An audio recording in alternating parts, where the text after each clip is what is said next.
What is an interlocking half lap dovetail and why should you use it? Well, I'm going to tell you right now.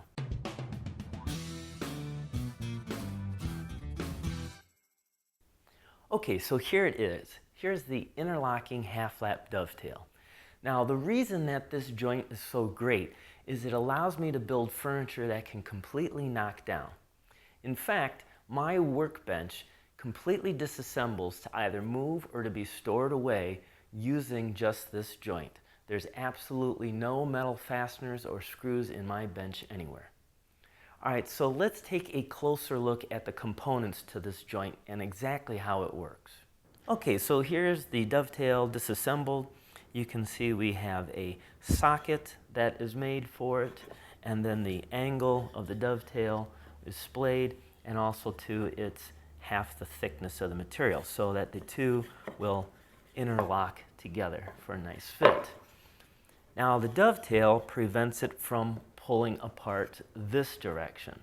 However, yes, it can still pull apart this direction. So you can see I have a couple of holes there for dowel pins. Now I know what you're thinking. You're going, well, Chad, if you got a dowel pin going through there without glue, then this is just going to slide right up over the dowel pin. And if you put glue in it, well then it's not a knockdown piece of furniture anymore. Well, check this out. By drilling the holes not straight, but on an angle, I can put these in,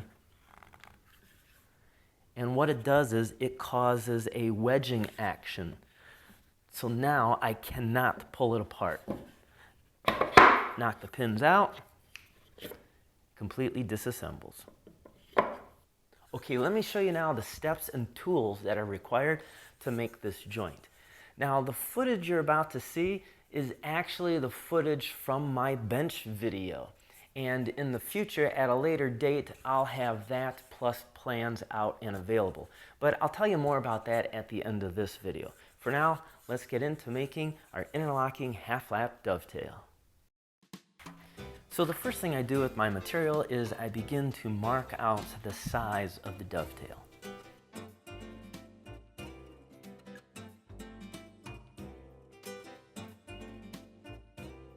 Then at the bandsaw, I'm using it to actually cut the thickness of my material in half. Now, a lot of people ask me what bandsaw that I use, and I actually have a 14-inch Ricon bandsaw that I was able to purchase over at my woodcraft store. I set the stop on my miter saw so that it will cut down to the depth of my bandsaw cut.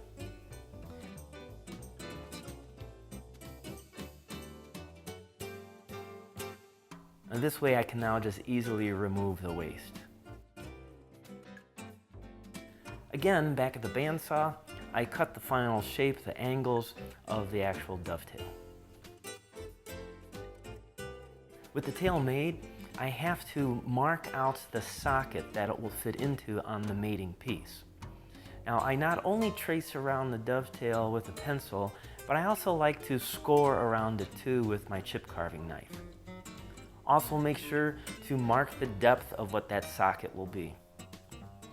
With the router, I have a 3/8 spiral upcut bit in it, and the router is set for that depth, and I can now remove most of the waste with it.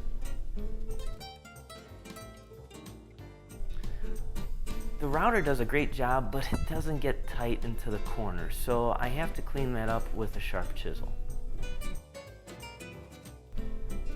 Now, to help ease the fit of the actual dovetail into the socket, I slightly chamfer the edges on the dovetail.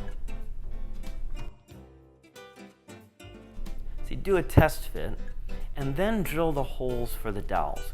Now, I'm using a 3/8 auger type bit here, and just for a note, the greater that you have the angle for these dowels, that will actually cause a tighter wedging action.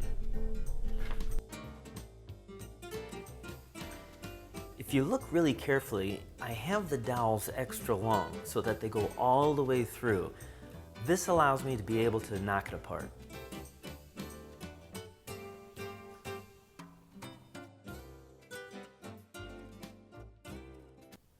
All right, there you are. That's how you can make an interlocking half lap dovetail.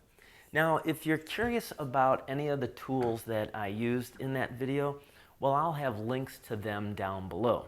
Now, I always encourage people, anytime you do a project, buy at least one new tool. Now, these don't have to be always expensive tools. For example, in the video, you saw that I was using a chisel, and this is an old Stanley 750, and they're kind of hard to find now. However, Irwin makes a great chisel. I highly recommend this, and I tell anyone that you can't go wrong with these. They're sharp, they hold a great edge, and they're incredibly affordable. So check that link out below.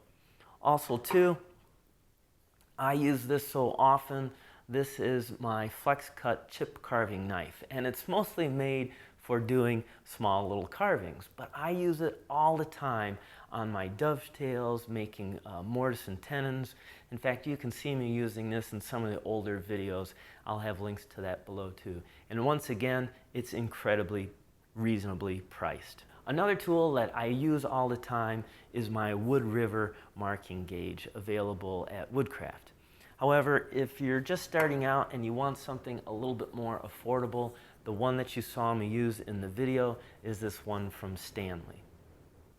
Adding tools to your collection will not only make you a better woodworker, but will also give you the opportunity to build bigger and more challenging projects.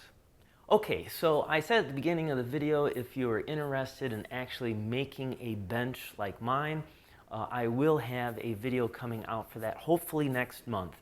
And you'll be able to get the plans for that first through our monthly newsletter. So if you haven't signed up for the newsletter, I would encourage you to do so. That link is down below with all the others. Of course, if you have any questions on a project you're working on in your shop, feel free to write me at woodchoppingtime@gmail.com, because I always say my whole goal is to make you a better woodworker. Thanks so much for watching, and until next time, keep on dancing.